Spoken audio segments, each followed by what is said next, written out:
I chose to investigate what does work in the music industry look like in the future. The most obvious changes that have occurred in music in the last 10 years are the advent of streaming from services like Spotify, Apple Music, and Pandora.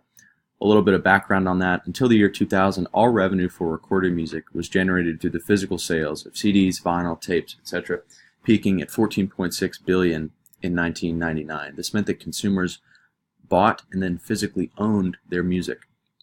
In 1993 and in the late 90s in general, growing interest in online file sharing communities and content communities became prevalent, and the Internet Underground Music Archive was created, which became Last.fm in 2002, which was kind of a social network built around music. Then in 2005, Pandora launched.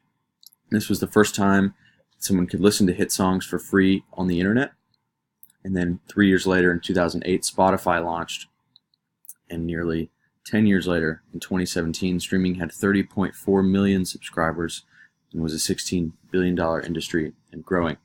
So there have been several implications of this shift to a streaming platform, a streaming structure in music. One is globalization and accessibility. Music put out anywhere in the world can be heard now by anyone in the world who has access to the internet. And there's been a societal trend of content on demand. There's no more waiting for record releases and that kind of thing, or waiting even to listen to music, because anywhere that you have your phone now, you can be listening to music. Two of the bigger changes that I'm going to discuss in the next few slides are: one, the rise of the independent artist and kind of the shifting role of big record labels, because big record labels are no longer a requirement for someone to distribute, promote, and create music. Secondly, the revenue source has changed dramatically, and royalties are now paid on a per stream basis. There have been an obvious decline in physical record sales. So the rise of the independent artist, there was a bit of a divine intersection of music streaming, home recording technology, and social media in the early 2000s, around the time that Spotify came out, which meant that any one artist could write, record, mix, release, distribute, and promote their own music without a label. This was previously unheard of.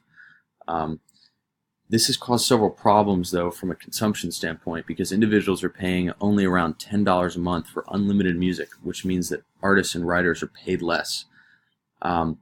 Publishing splits, or the rights to ownership of a physical song, became more aggressive because ownership was the most valuable asset. Like an artist who was signed with a label, for instance, would be splitting money with the label, with their management, with production, publishing, etc., which means there was little money in recorded music. This has caused some issues with precarity of work. Young artists were being cheated out by big record deals, not owning their music, and they're not making money from streams. Moving forward, there have been several very recent changes which have kind of shifted the role that streaming will play in the future. One is the Music Modernization Act, which was just this year passed, which was supported by the majority of songwriters, publishers, and providers, which changed the mechanical royalty structure of streaming and was a much more equitable split of money between artists, publishers, etc. Record labels have done away with artist development. Now artists are expected, or labels expect artists to be delivered to them on a silver platter of sorts, already with an audience, a certain number of social media followers, and a certain number of streams on their existing content. Some labels, however, like Sony Nashville, have created smaller arms focused on development, like Monument Records. Music touring has now become a major revenue source, and the ownership and rights to songs have become the most contested or hot topic in the industry.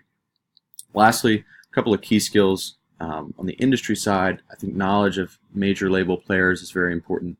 Knowing where the money is in the industry and knowing where the key sources of revenue are is very important, because this has drastically changed.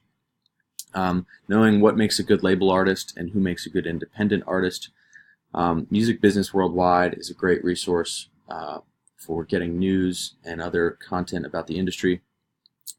On the artist and writer side of things, Having a strong understanding of how to promote music and build a following is important. Knowing how to create a mutually beneficial publishing deal that isn't a death sentence to you, and having a variety of skills in writing, performing, and production, as these elements often run together for independent artists now.